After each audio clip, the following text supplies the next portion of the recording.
Mes chers élèves de 6e A, bien le bonjour. J'espère que cette première semaine de confinement s'est bien déroulée pour tout le monde. Et je tiens à vous dire que j'étais agréablement surpris de votre impatience concernant l'envoi de travail à faire en sciences. Vous avez toujours cette soif d'apprendre, et ça c'est fabuleux. Ou alors vous êtes des bons faillots, et ça me fait plaisir aussi. Donc le travail arrive, mais avant de commencer, je tiens à clarifier une petite chose que j'ai pu lire sur la discussion École Directe.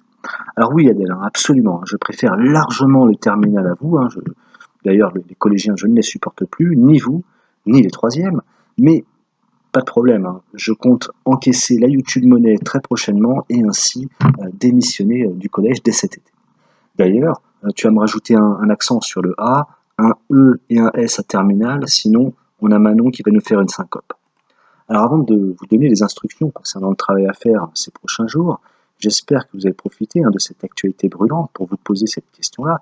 Mais qu'est-ce qu'un virus? Parce qu'on n'en a pas parlé cette année en classe. On aurait pu éventuellement, dans le chapitre 1, on va faire un petit rajout à ce chapitre 1. Rappelez-vous, début septembre, nous avons parlé des êtres vivants, de leur diversité et de leur classification. Oui, Cassandra? Manon se sent pas très bien. Manon a un début de crise cardiaque. Pas de problème. Je rectifie ça. C'est parti. Avons-nous parlé des virus? Alors non, on n'a pas parlé des virus, et pour la simple et bonne raison que, à l'heure actuelle, les scientifiques ne classent pas les virus parmi les êtres vivants. On a parlé des êtres vivants et on a décelé un point commun à tous ces êtres vivants. Alors, je ne vais pas demander ce point commun à Andrea parce qu'il est en train de se balancer comme d'habitude. D'ailleurs, tu vas mettre ton carnet sur la table. Comment ça, tu ne l'as pas? C'est pas grave, je contacte Monsieur Enouf. Le point commun entre tous les êtres vivants, c'est la cellule. Cette cellule, alors, je vous promets que lorsque l'on sera de retour du confinement, nous allons faire ce TP au microscope où on pourra observer vos cellules buccales et les cellules d'un oignon, et vous allez pouvoir constater que ces cellules, elles ont toutes la même architecture, à savoir une membrane, un cytoplasme et un noyau. Si on regarde différentes cellules que l'on trouve dans le corps humain, des cellules nerveuses, des cellules musculaires, des cellules du foie, des cellules pulmonaires, elles n'ont pas la même forme, elles n'ont pas la même fonction, mais elles ont la même architecture, une membrane, ce cytoplasme et enfin ce noyau. Si on regarde chez les végétaux, c'est exactement pareil. On a parlé des plus petits êtres vivants, une seule cellule, ce sont les bactéries, il y a tout un tas de bactéries différents, et c'est pareil pour les virus, les virus, il y en a tout un tas différents. Mais les virus sont beaucoup plus petits que les bactéries, que les cellules, parce qu'ils vont justement utiliser ces cellules pour se dupliquer. Alors, si on prend la définition d'un virus, un virus est un agent infectieux nécessitant un hôte, souvent une cellule, dont il utilise le métabolisme et les constituants pour se répliquer. Dans cette définition, il y a un mot compliqué, le métabolisme. Vous allez avoir l'occasion d'écrire cette définition au travers du futur chapitre, celui qui arrive incessamment sous peu. Donc un virus va rentrer dans une cellule et il va la pirater dans le but de se dupliquer. Et lorsque tous ces virus vont être expulsés de cette cellule, cela va aboutir à la mort de la cellule.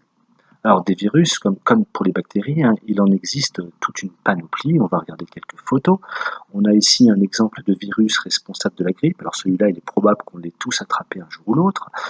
Ici, ça c'est le virus de la rage. Et celui-là, c'est le premier virus que l'on a réussi à dompter, entre guillemets. Louis Pasteur a réussi à fabriquer le tout premier vaccin. Et vous allez entendre parler de Louis Pasteur dans vos futurs cours de SVT. Ici, alors rien à voir, ça c'est une photo d'écureuil, mais c'était pour faire un petit coucou à toi, Mats, j'espère que tu vas bien. Ensuite, ici, ça c'est le VIH, le virus de l'immunodéficience humaine, qui aboutit à une maladie qui s'appelle le sida, et vous allez aussi entendre parler de ce virus dans vos prochains cours. Et voilà, la star de l'actualité en ce moment, le coronavirus. Alors celui-ci, vous pouvez l'insulter, il n'y a pas de problème, lâchez-vous, celui-ci c'est vraiment un gros méchant, allez-y, faites-vous plaisir. Ce petit rappel étant fini, nous allons pouvoir passer maintenant au chapitre 6. Les instructions, ce que je vous demande de faire pendant ces prochains jours, ce chapitre s'appelle l'alimentation humaine. Alors, je vous ai mis tous les fichiers et tous les documents de cours sur École Directe, je vais vous montrer tout à l'heure où j'ai mis ça, mais avant de commencer le travail, vous allez devoir regarder une vidéo sur YouTube, C'est pas sorcier, sur la nutrition. Je vous ai mis le lien en description et puis je vous ai mis aussi le lien dans le fichier de cours. Donc c'est parti, vous pouvez prendre votre cahier, chapitre 6 en rouge, l'alimentation humaine.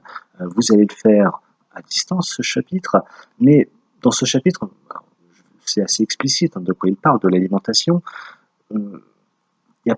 Vous êtes déjà au courant des choses à faire et à ne pas faire concernant l'alimentation. Si on parle des boissons, l'eau, le jus d'orange, le thé, il n'y a pas de problème.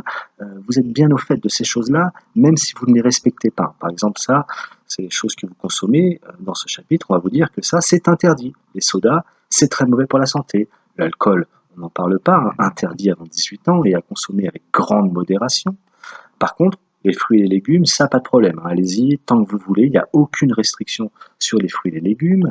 Les céréales, c'est la même chose, vous pouvez en consommer à chaque repas. Par contre, ça, c'est pas des céréales, ça, c'est de la merde. Donc faites attention, ne confondez pas, vous avez céréales et produits sucrés et gras. Ensuite, les produits laitiers, ça c'est un besoin, vous devez en consommer tous les jours si possible. La viande et le poisson, pas forcément tous les jours, mais avec modération, mais c'est quelque chose qu'il faut consommer. Et par contre, ça, non. Ces barres de chocolat grasses et sucrées, non. Euh, les bonbons, c'est la même chose. Ça, c'est uniquement du sucre, 100% de sucre. Et lorsque vous allez construire la pyramide de l'alimentation, vous allez voir que ces choses-là se trouvent tout en haut de la pyramide. Et ce qu'il y a en haut de la pyramide, il ne faut pas le consommer, ou alors très très peu. Et on a la palme, l'aliment le pire que vous pouvez trouver, et vous l'adorez, c'est la chips. Alors, la chips, c'est un concentré de graisse, de sel et de sucre, et celui-là, c'est le patron. Il faut jamais en manger, mais je sais, hein, quand vous allez, par exemple, dès qu'il y a un repas, vous emmenez à l'école votre panier, vous avez tous des chips. Par contre, les desserts, alors malgré ce que l'on peut vous dire, hein, ça, il n'y a pas de problème. Les desserts, ça, c'est bon. Il faut se faire plaisir aussi. Vous pouvez y aller. À la fin d'un bon repas, on peut prendre un petit dessert sans aucun problème.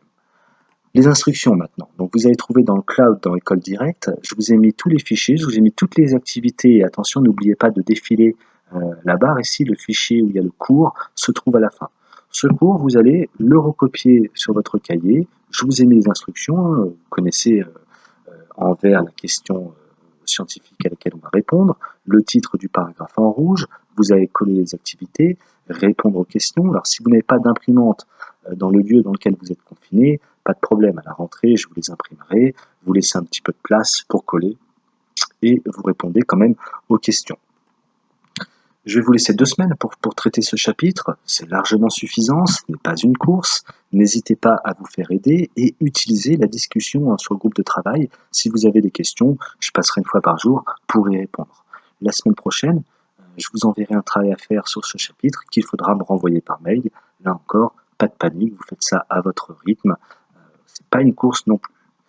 Sur ce, je vais vous laisser travailler, je vais vous laisser découvrir tout ça. Et je vous laisse avec une petite recommandation du capitaine Haddock que tout le monde doit suivre. Restez bien à la maison. Allez les 6e, à la prochaine.